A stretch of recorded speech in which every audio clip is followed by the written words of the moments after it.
like a chapter. So when we left our heroes yesterday, they were trapped under a moving train, and it was.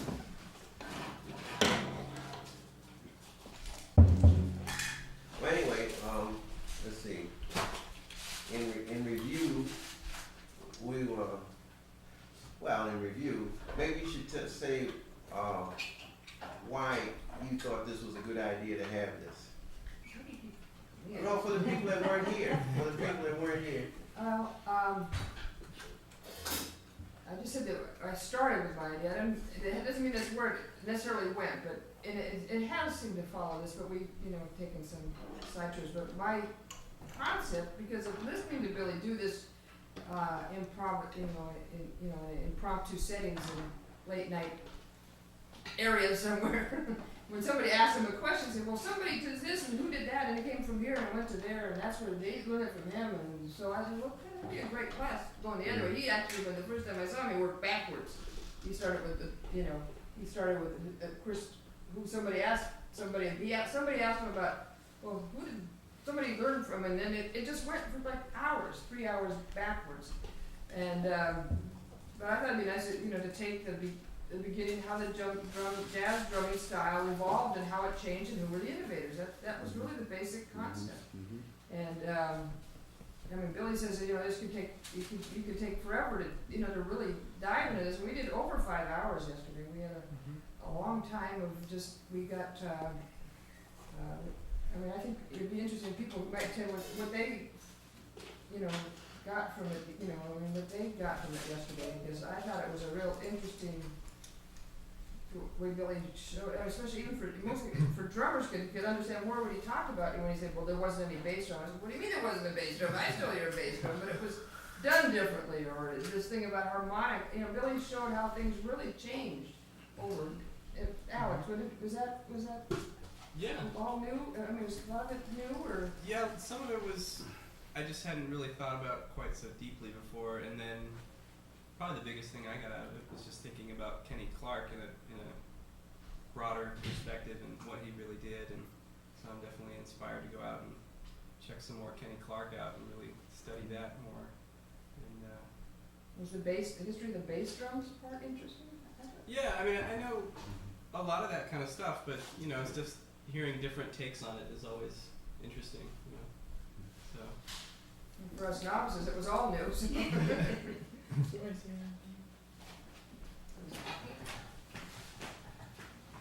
What else is good there is the whole thing of thinking about the drums and the drums and being aware of that personally, whereas before I would say I was particularly because it was such a background thing and not having really such an important part to play, in the group. So it's changed my perception of how it really what you do.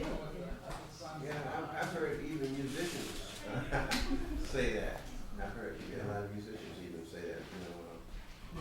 One guy in particular, one of my favorite bass players, a guy named Ray Drummond, he said, "Man, I never knew how to listen to the drums before until I played with Idris Muhammad, who just happened to be a New Orleans drummer. New Orleans drummers seem to have the key."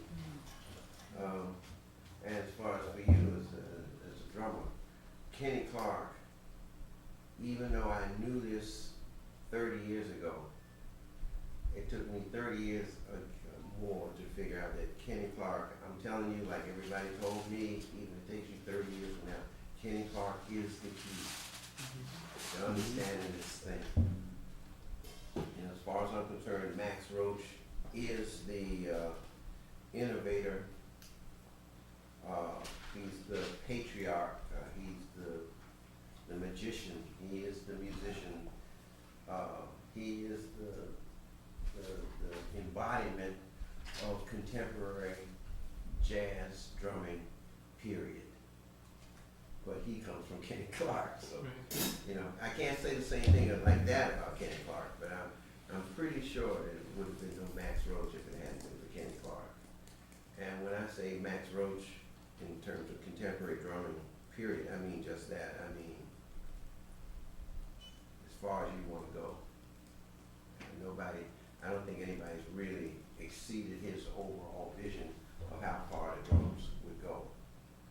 So, so since I've said that, I think if you can think of some interesting questions that test that theory, it might be interesting, you know, what answers I can. What about like Elvin Jones? Like, Huh? how do you see Elvin Jones fitting into that then? Well, With Max I would have wanted something a little more difficult than that, but that's okay. I just told you what Elvin told me. Remember what Elvin told me? Yesterday? Yeah, right. Elvin said, let me say it for everybody else. Elvin said, amen. He said, please don't ask me to show you how to do anything. He said, because if I could show you, we would all be Max Roach. But let me go on to a few other people. I saw Higgins one time. That means Mr. Billy Higgins. I saw him once in Copenhagen at this club. And I was so, you know, not that he wasn't astonishing most times, but this time I was particularly moved. And I went backstage, and I got down on my knees. I said, man, thank you so much. And he said, don't thank me, thank Max Roach. Right? Let me see, where can I go? Let me see where. And you just heard what Roy Haynes said. You heard what he said on the video. So I was going to tell you that he told me the same thing. But you heard him say that. Right. He said, of this music. Right? So he said that. Let me think of who else just told me to my face. Well, Blackwell, of course. Trying to think of anybody else. And Yeah. Blackwell, for some people. Oh, yeah, Blackwell. Anyway, yeah, so no, Elvin sort of comes from Max through Roy Haynes. Right? But the only guy that I didn't think that was sort of really coming from Max was Art Blakey.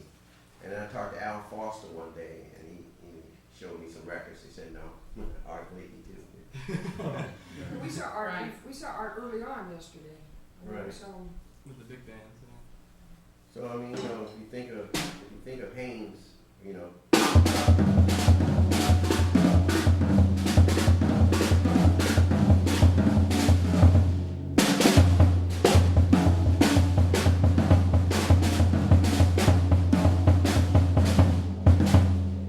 Well, you listen, think about Max, you know.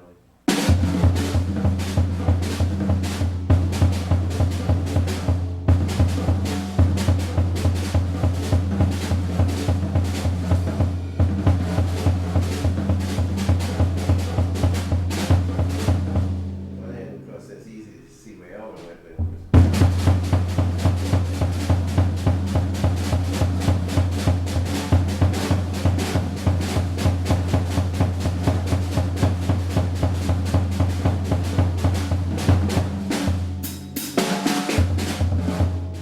And then, I once did a live record date with Philly Joe Jones.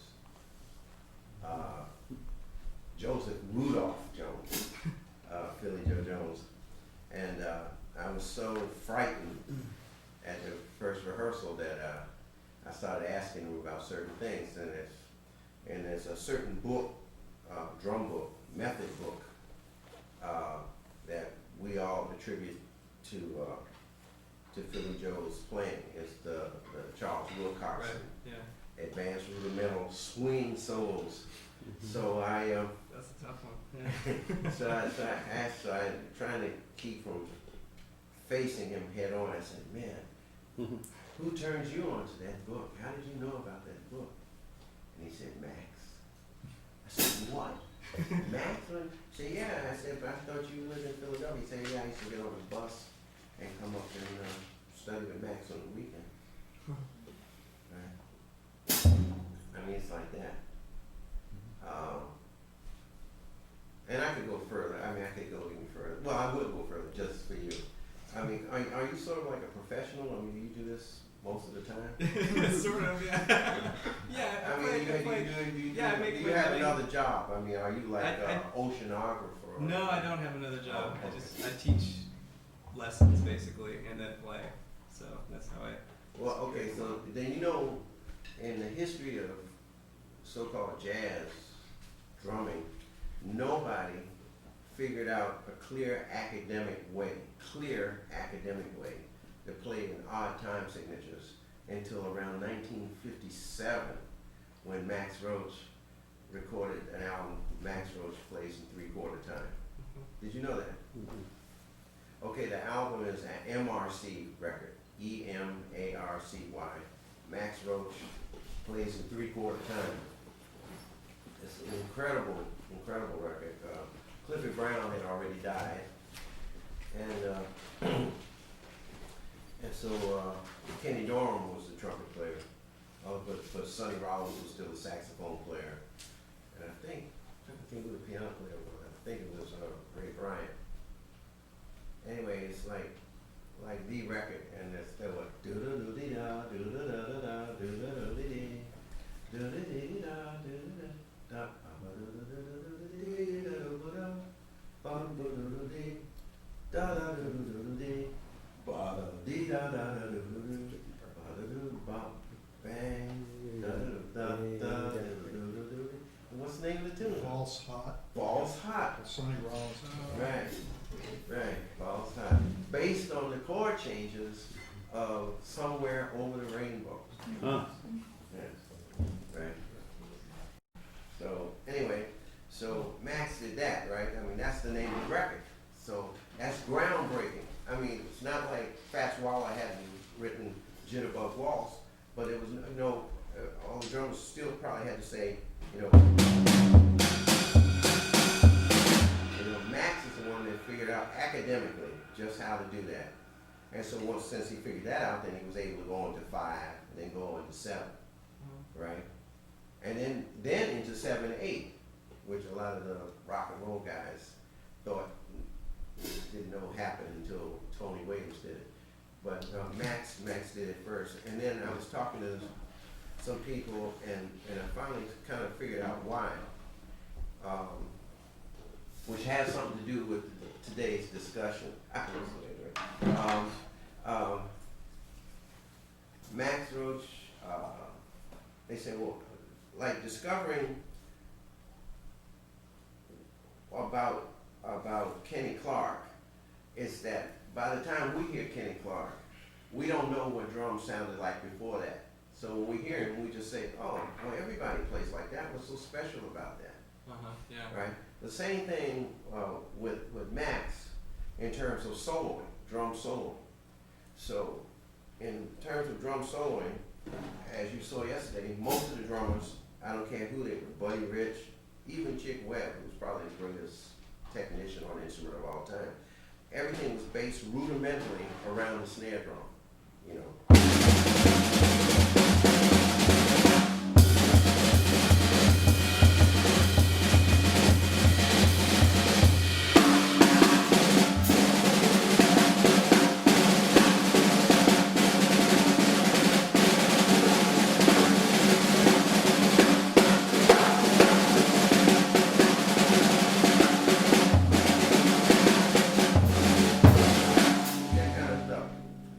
Max Roach, the thing that he did, and we all take for granted, is that he spread those rudiments around the drum set melodically.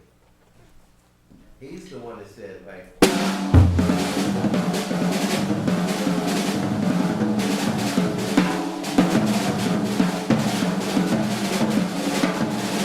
nobody did that. And then if you add the bass drum,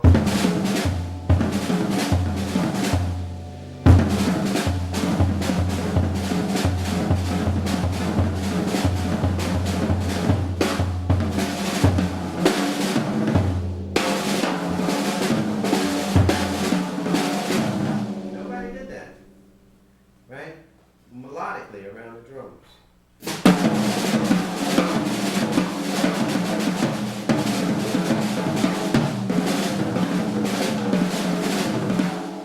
Right?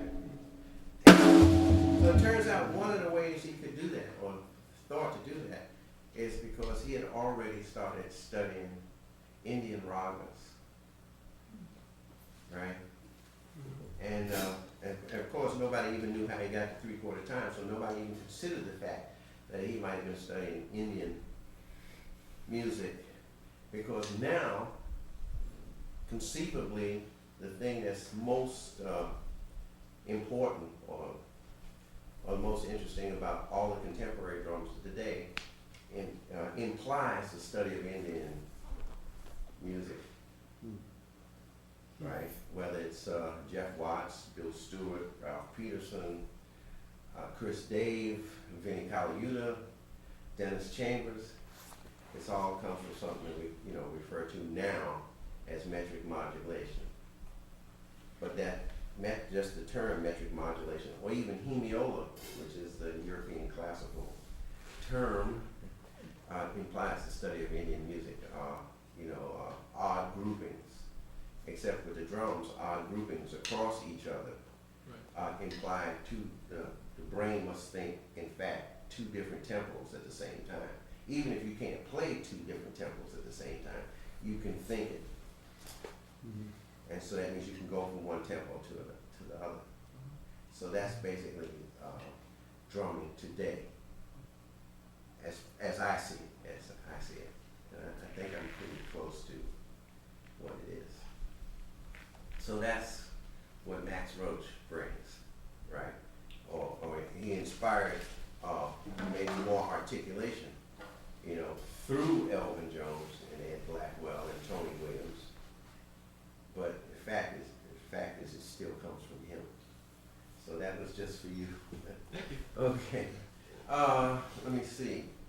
Okay, so having said that, for everybody else, you look like you have a question, Jessica. Well, I always have a question, that's my problem. But Kenny Clark, Kenny Clark did what, and Max Roach took? Well, what's the link between well, Kenny Clark and the? To review yesterday, Okay. all the drummers played like this.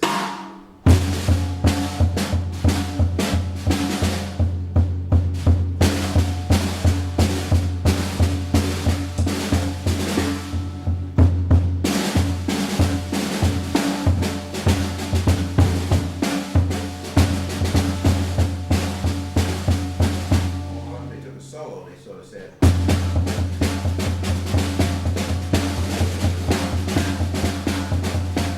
or even if you go back to the original Dixieland band guy, and he was smoking. I thought he was smoking in that thing, and he sort of said,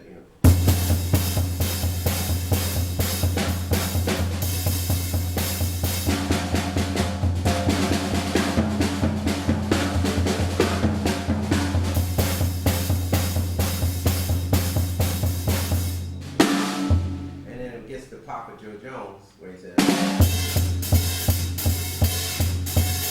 notice the similarity of the bass drum. The bass drum still stays.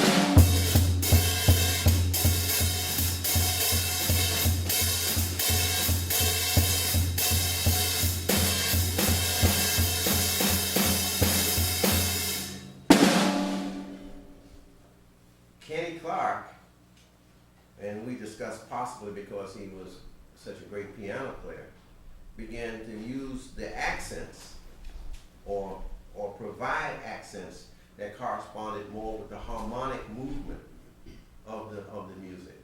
So he would say, pick a song that you know or like. You pick one. And I wanted it just so that you know. Pick one from a singer. Just say, just think of Abby Lincoln or somebody. I was thinking, how'd you know that? Birthday today. Was Adam's birthday today? That's what it said in the paper. Look at your Oh, card. how coincidental. Fortuitous. So happy birthday. Actually, it could be done. Well, anyway, we'll just pick. We'll just take a blues or something. But the blues is broken up into certain harmonic forms. You know that, right? All right. Anyway, so.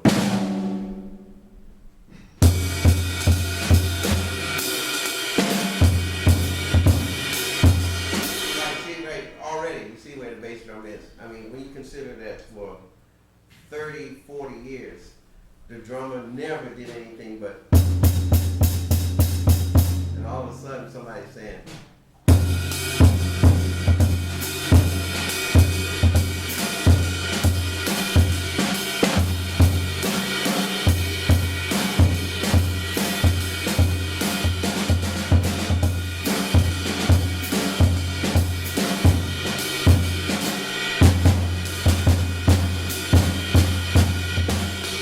That was Kenny Clark. huh? That was Kenny Clark. That's Kenny Clark, and so then you can really see when Higgins said that Kenny Clark was his main man.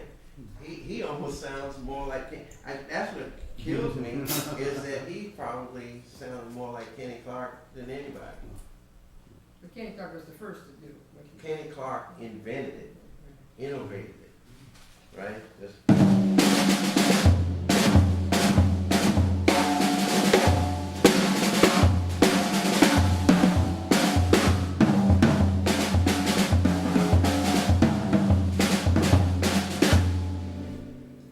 so, but just in sheer keeping time.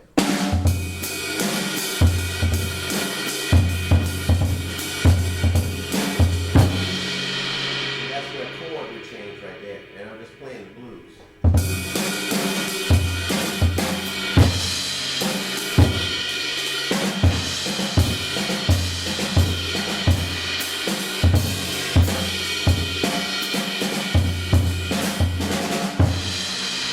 Right, we got a piano player. Actually, we could even demonstrate that we had a piano. Well, piano right there. but anyway, but you know, see what I'm saying?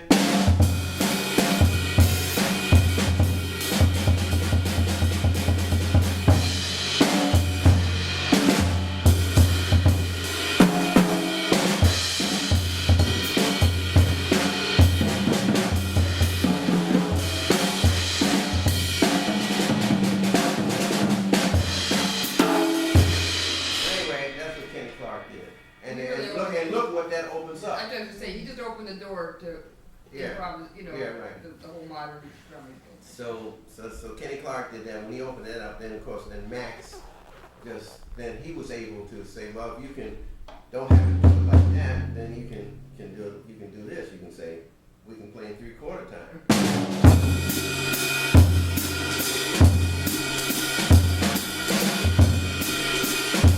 It's interesting because the only guy I've heard recently that made a solo like that was Higgins. And again, it was interesting that so because of him, I'm doing that now.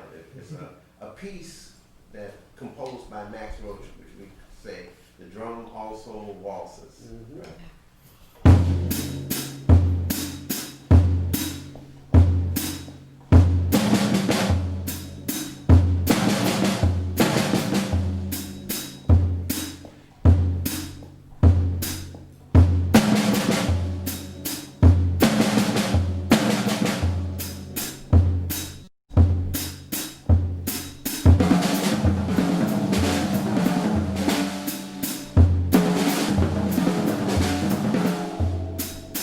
And so forth and so on. And then he was able to do that in 5/4 time too, right? And what's that? And Almanada, Abby Lincoln actually had words to that. It's called "As Long as You're Living." That was another blues in 5/4 time.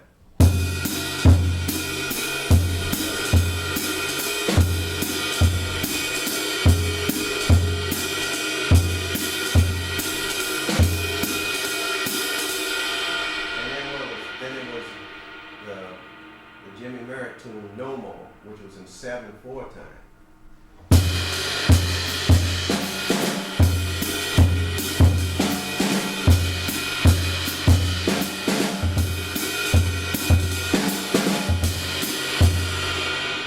And so forth and so on. So Max opened that whole door, you know. So and I think Kenny Clark opened the door for him. So, all right. So what I'm saying, I'm still saying all that to try to get to today's topic, which I'm sort of beating around the bush because I didn't bring any of the videos that I thought was going to demonstrate this. So it means I'm going to have to attempt to do it. Somehow, and I know, you know, I wish I knew the reasons. When the bebop guys came in, around strongly about 42, 43, 44. They came in with an interest or a meeting or collaboration with the Afro-Caribbean community. Anybody can help me with that if they know something about it. And that started a whole new thing. Myra and I were arguing, everybody thinks it's Dizzy and John Opozo, but I just have this inkling that you don't think that that's where the beginning was. No, that's what I'm talking about. That's what I'm talking about. I mean, I didn't say, I said that's what I knew, but I thought maybe you had something else. no, but I mean, but there was a band leader too. There was a band leader, and the guy's name was Machito. Machito. So they had this big band, and they recorded. And of course, Dizzy already had a big band because what we saw the Billy Eckstine big band, which presents Art Blakey for the first time. And the Billy Eckstine band, big band, comes from the Earl Father Hines band. So in the original Earl Father Hines band, Dizzy Gillespie was in the band. And the vocalists, they had two vocalists. One was Billy Eckstine, the other one was Sarah Vaughan. In that band, Eckstine got to be so famous that he started his own band. And so he basically took all of the potential beboppers from Earl's band and started his own band. Just before that happened, Dizzy had met Charlie Parker and gotten Charlie Parker into Earl's band. So when Billy Eckstine took the band, he took Dizzy and Bird. So that band at one time had Art Blakey playing drums, Charlie Parker, Dexter Gordon, of course Dizzy Gillespie, J.J. Johnson. I mean, he just had like this amazing, everybody in the band. Gene Ammons was in the band, so, and as well as, of course, Sarah Vaughan was the other vocalist. So it was probably the most expensive band in history, big band in history, because they all became stars. Leo Parker was the baritone player. So it was deep like that, Charlie Parker. Right? So, of course, then as Billy Eckstine got even more famous, he got too famous to even deal with the band. So Dizzy took over the band. And it became the Dizzy Gillespie Orchestra, and it got even farther out. And that's when he added Ray Brown and Milt Jackson and John Lewis and Miles Davis. And so the band got that's the Dizzy Gillespie band that now is beginning to collaborate with the Machito band with all this Latin stuff. Is Machito in New York? Yeah. He's from where? Well, Machito sounds. No, where's he from? Probably Puerto Rico or Cuba or something like this. His heritage. Where's everybody going? I got a phone call from you. So anyway, this is this is only relevant to the people, Anyway, so now Dizzy starts he's studying with this drummer, hand drummer named Channel Pozo, and he's actually learned to play hand drums himself. So he begins to start writing these tunes that have what the term we use now is called cascara, and it's a bell pattern. It goes like this.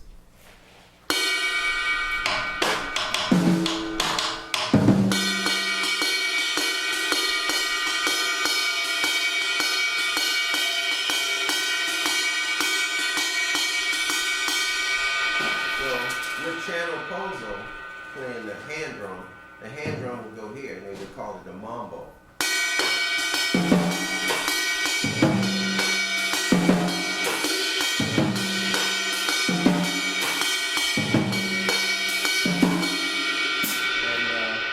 And the big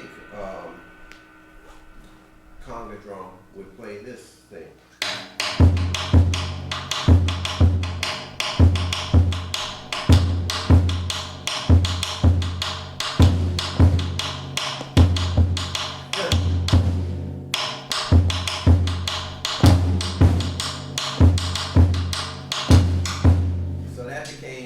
Various mambo things that Became mambo? there wasn't mambo before that, or was it? No, not to my knowledge.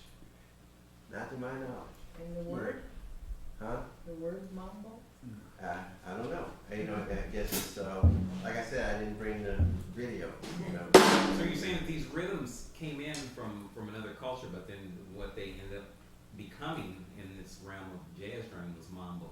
Yeah. We had It taken became, those rhythms and you know, because incorporated them because the United States into- will immediately commercialize any new innovation. Select And, aspects of it and incorporate they will it. name it. Yeah. They will give it a name. Yeah. They will give it a name. Yeah. And sell it. Where did Xavier Cugat come from? That was part of the same thing, but it wasn't. Sorry, what'd you say, Mary? Xavier Cugat. Xavier Cugat. That was part of the same thing, but you know, in other words, but that's part of the original where the bananas on your head kind of. What was her name? Miranda. Yeah. Right. So you know that was and that was an earlier version. You know that came along with Fred Astaire and Right. Ginger Rogers and It was like a society cooking band, but they cooked, they burned. yeah, and that was one thing in itself. Now this is a collaboration of that This is your. with the contemporary jazz Did method. he go to Cuba and find him, or did he find Chana Bozo in New York? I would like to think he found him in New York. A lot of that, just a part of that community in New York, right? Because it's not Whatever, he was here, John. It's not like, they weren't always there. I mean, if Xavier Cugat was there, that means there was definitely Afro-Caribbean community in the United States, probably all the time. But, I heard that those Cuban connections actually went back as early as Louis Armstrong. well, Jelly Roll Morton, yeah, I'm saying they were there all the time. But it was never this particular marketing solution. Yeah. So it becomes Machito, and they began to play together. They began to make records. Charlie Parker's playing with them, Dizzy, and now Dizzy being the composer and probably one of the chief harmonic innovators and organizers of bebop music in general, started writing tunes. Huh? Manteca? Yeah, that's what I'm saying. That's where we come in. But it starts, I think the first one was Cubana B and Cubana Bob.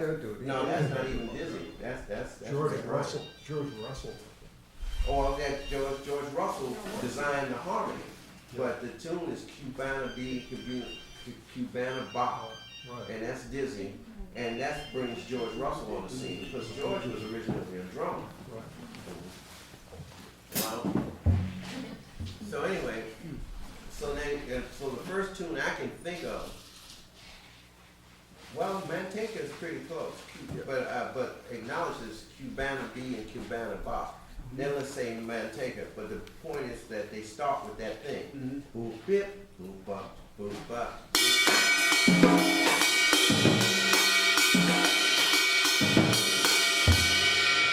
So that starts that, and then of course he writes A Night in Tunisia, which is the same situation.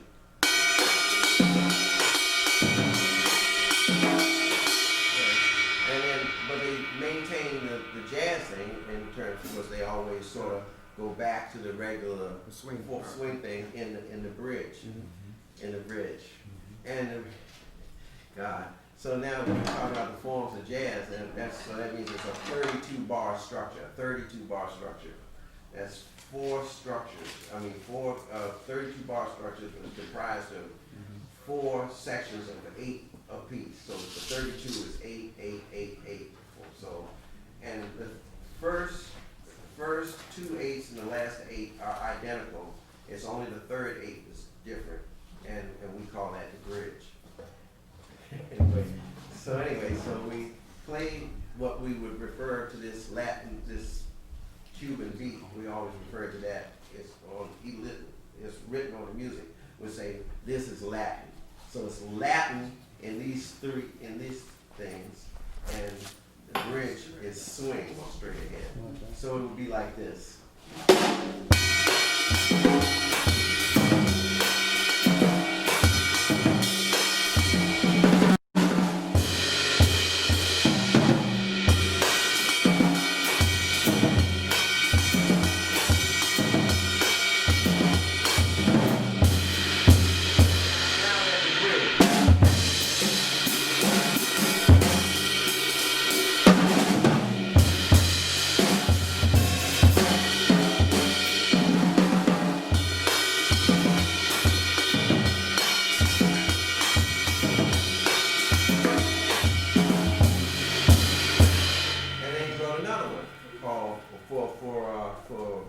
Woody Herman called Wooden U. When- And so we sometimes just call it Wooden U. But the same kind of situation. At this time, though, he introduces the other part of the clave, the sixth part, which I thought was interesting. And when you play this same kind of caskera in six, they call it bembe.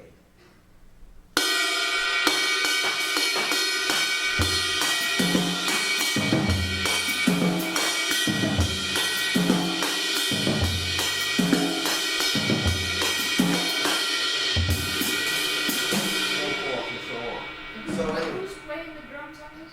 Huh? Who's Well, I mean, all the bebop drummers have to learn how to do this. Who's creating this? Huh?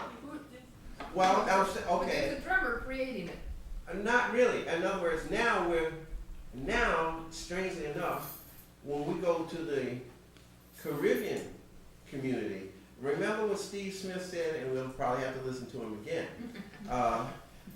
When you had all of these, let's put it this, all of these African visitations to these different places, when they visited Cuba, they took that particular tradition to Cuba, and when they visited Brazil, they took this particular tradition to Brazil. And when they took it to, say, Guadeloupe or Jamaica, they took it there. So so when some of those communities actually came to New York, these African traditions, which in fact are older than the invention of the drum set themselves, because Africa, of course, is older than America, then there was an authenticity already there, just waiting to be used. It's just remained for the so-called jazz innovators to get to a level where they could incorporate that into our music. So they would like Dizzy So it say, was listen another to way- this and play this. You know, he's talking Huh? to Dizzy's talking to the drummers and listen In to other words, this. he met Channel Pozo, Uh-huh.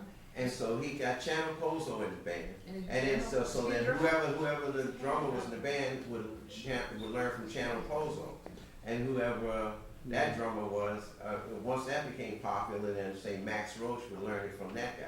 You think and they sat around Philly- had long discussions Huh? about? You think they I'm discussed? sure they did. Yeah. I'm sure they did. Yeah, sorry. Isn't what happened, they started bringing hand drummers in, and then the trap drummers started trying, like, Pick up elements. bringing the elements in, Oh, because no, they didn't, well, yeah. so they would have less people playing with them, they just gradually brought more of the different rhythms into the one instrument. Well, that's a good enough. Somebody's still gotta analogy. be interpreted onto the drums. Trying to understand how it all ended up in the traps, but it didn't start. Well, it becomes a fad. In other words, if you know, like if you have like, let's see, Marvin Gaye or something, or a new dance, it becomes a fad. Everybody studies it. I'm just trying to, I'm think just of the saying- moment that it started to become onto the drums, it went from the Right, where handset did to it kick the in, yeah. drum set to the, from somebody's mind. Well, we Yeah. mentioned one guy already, Right, yeah. Channel Pozo. And he was, Right. but he wasn't the trap drummer, he was a hand drummer. He was a hand drummer. But although he was a hand drummer, I mean, those guys also knew what the caskera was. You know, and now again, we come back to this obelisk or whatever we call it, monolith that was always there and will always be there, that we call clave, right? Which is the basis for all of this thing, right? So okay, I forgot. It all comes from clave. So let's go back to clave again.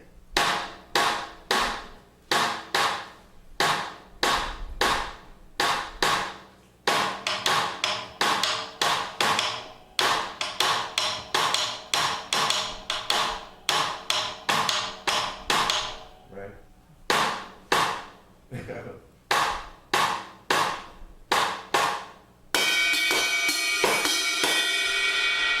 Except now we're used to hearing it in 2-3 instead of 3-2, which would be.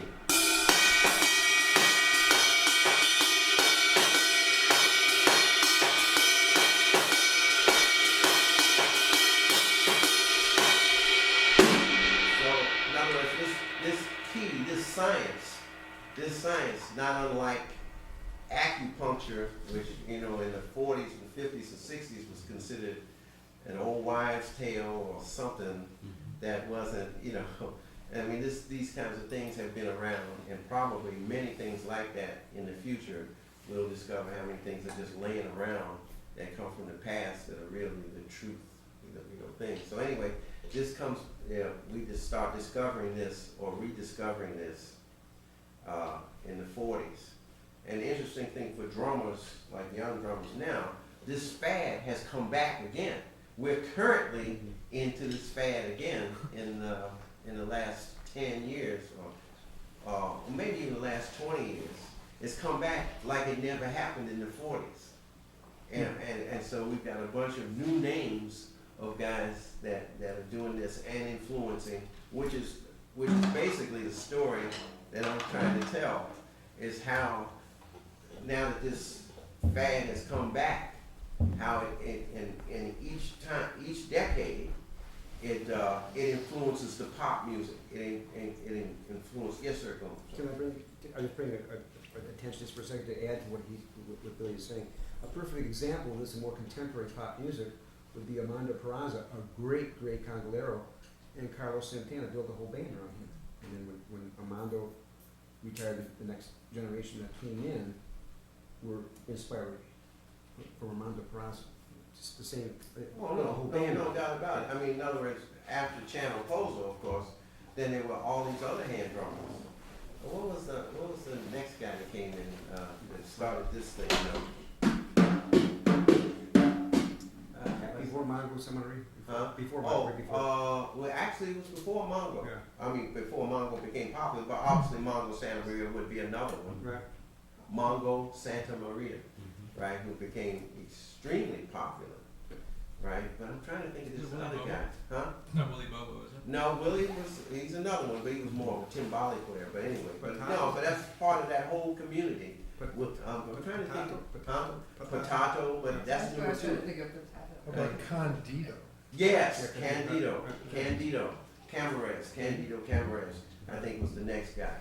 And then we began to have like American guys of that, like Ray Barretto. Big Black? Huh? Big Black? That's still, the vote is still out on that one. We didn't tell you Big Black showed up to the festival this year. No. I'll tell you that one later. Okay. They good.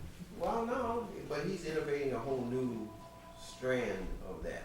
So I'm still talking about the guys that are bringing this thing, you know, without changing anything from the tradition of what might be thousands of years of information that now the American guys are just catching up with. So now how does that influence American commerciality, commercial popular music? So, like I said yesterday, we were playing rhythm and blues, which was sort of like, well,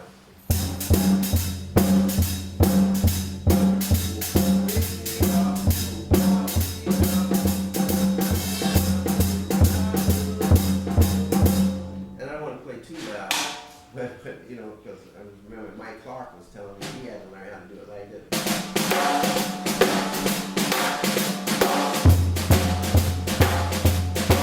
Basically, the rhythm is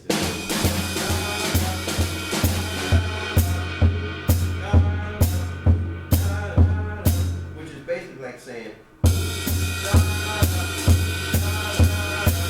now that the Latin thing has happened, or the Afro-Caribbean thing, it's changed to the mambo. And so it would basically be and then it ends up being like this.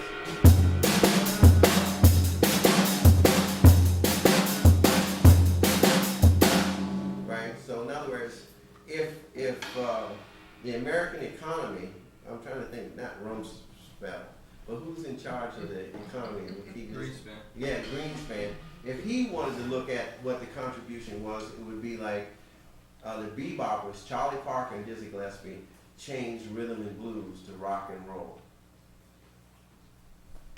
Wait, run up here by me You see again. what I'm saying? In other words, we went from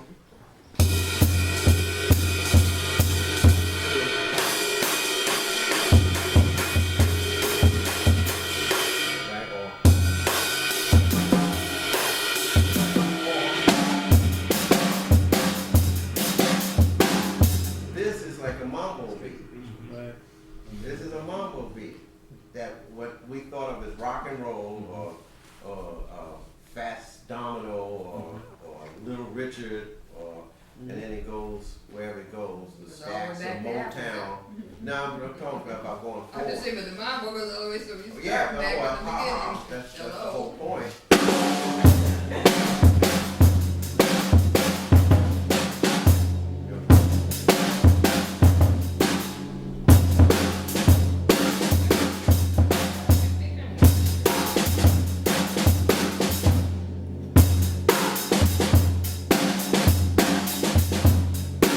Right. So, and so I'm saying that comes from Dizzy and Bird's interest in Afro-Caribbean music, and that's the commercialized version of it. So, so when Richie Goldberg played with Ray Charles and played all that funky stuff, early Atlantic, 1958, That's right. That's right. he was listening. Richie was. Well, he's a bebop. He was obviously a bebop. But so was Ray Charles. Yeah, yeah, exactly. Don't ever forget that. So, So now, I mean, look what he did. I mean, he sort of brought the gospel thing back into that in a contemporary. He's like, before we look at Kim Burrell or Yolanda Adams, all them guys, Kurt Franklin or Fred Hammond, we had Ray Charles that brought the gospel back in a more contemporary way. but they put that sanctified thing on it, so it had that pop. Well, it's sanctified to begin with. begin It's with. religious to begin with. It's only capitalism that is sacrilegious. you know, I mean, would be my feeling. Because, you know, but actually within the church, it was only certain parts of it could be played or manifested. There's always a division between what would be considered sacred and worldly. Well, I'm talking about religion in terms of the Afro-American church. Yeah. I'm basically into, like, you know, what's her name? Mahalia Jackson. Yeah. You know, like I'm going from there, like that. Yeah, I see what you're saying. I was just kind of looking at it from the church side. Right. You look at it from Oh no, the yeah. secular music Oh side, yeah. looking at the church, Oh, well, also but the look- church looking the Yeah, other I direction. see. Yeah. I'm rushing you. I should let that just go. But I'm just saying. But I mean, you realize that Ray Charles was under enormous criticism when he did that.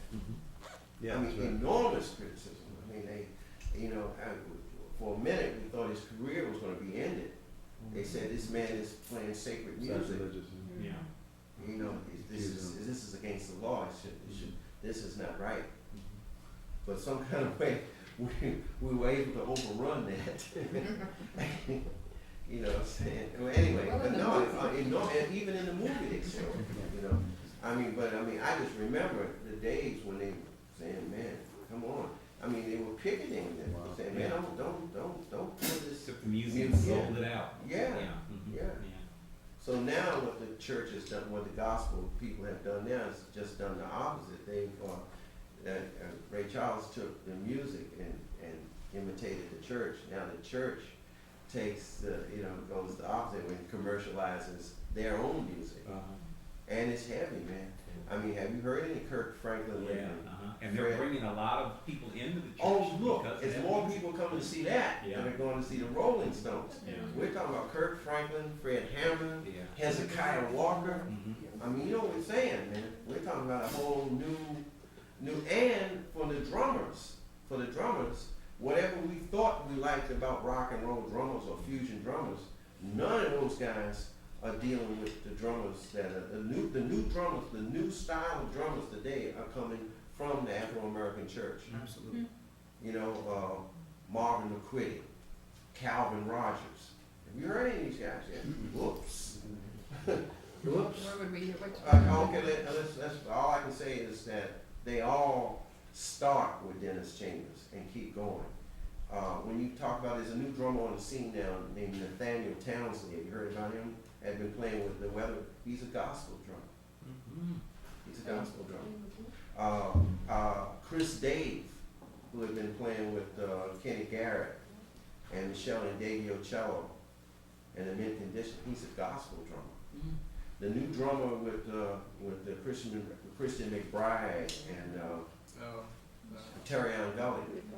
You talking about the guy from the Roots? He's a gospel drummer. Gospel. We're talking about gospel. This is church drummers.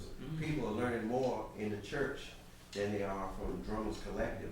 Yes. Interesting point that you just kind of brought up a memory of my 1958, 1959, Lonely Woman, Ornette Coleman Yeah. with Billy Higgins. Yeah. And if you listen to the recording, Ahmet Erdogan helped them when Billy first went to New York. Ahmet Erdogan helped them a lot to give them a gig for a year at the 5 spot. Correct me if I'm wrong. But if you listen to that solo, on that, it's called Lonely Woman, it's a very, very famous tune. You can hear the church thing when it's playing. You can also hear Higgins shouting in the back. You can hear it. Higgins Yeah. is a church drummer. Yeah, He was a exactly. church drummer. His mom was a gospel. That's gospel. That's part of what Higgins was. Mm-hmm. Well, anyway, so what I'm saying is that now we're talking about contemporary drumming, and basically how this jazz music turns into rock and roll, or how drumming, so there's in every culture, like John Coltrane said, there's a folk music and a classical music, and it keeps evolving. As the folk music is more classical, then we need a more folk, a more basic music.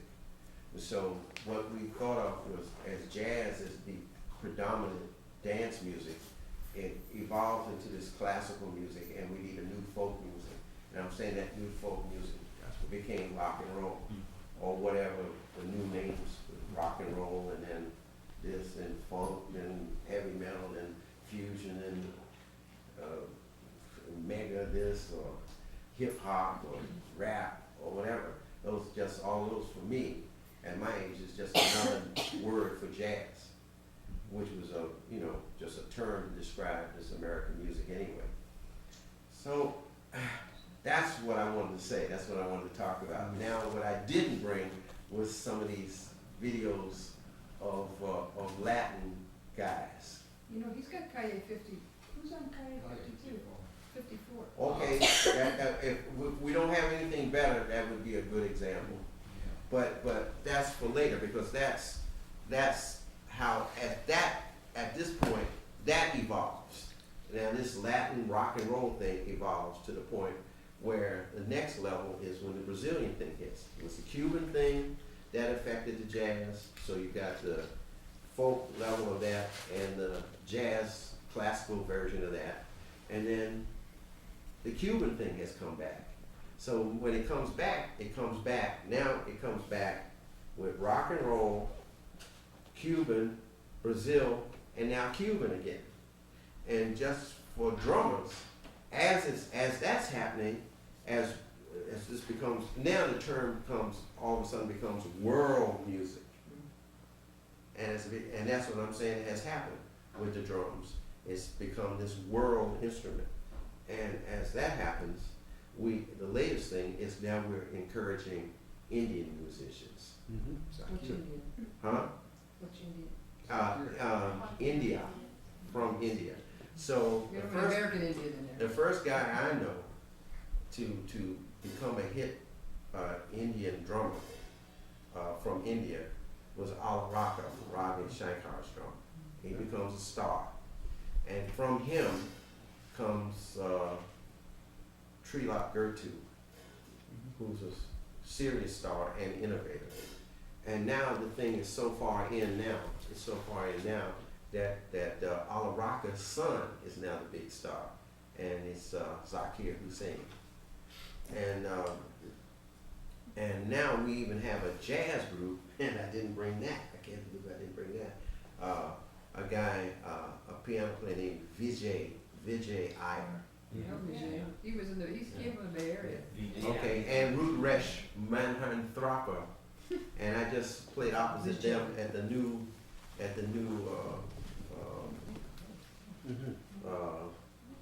festival in Holland, what's they called, North Sea Festival, and they were a big hit there. But the point is that this concept now has influenced what we talk about as contemporary drumming today.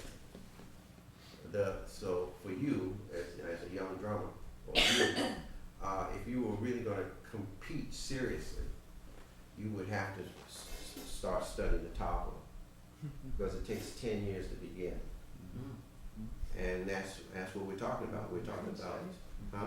Management studies. Well, I so got beat you, up, man, I got beat up in India, it was wonderful. so 8 hours a you, day. I'll beat it into you. Again. so that's what we're talking about. So this was a long, inarticulate way of saying, that's what we're gonna do. Now, now we gotta look at, we gotta watch, Steve Smith say this whole thing again, and Myron will have to put up with it, and what I'll try to do is find out, see if I've got anything else more like Hurl and Riley's that Thank you. substantiates on the whole thing. Yeah. But now we're gonna have to watch this whole thing again, and watch how he says it, how he says everything I just said. He might not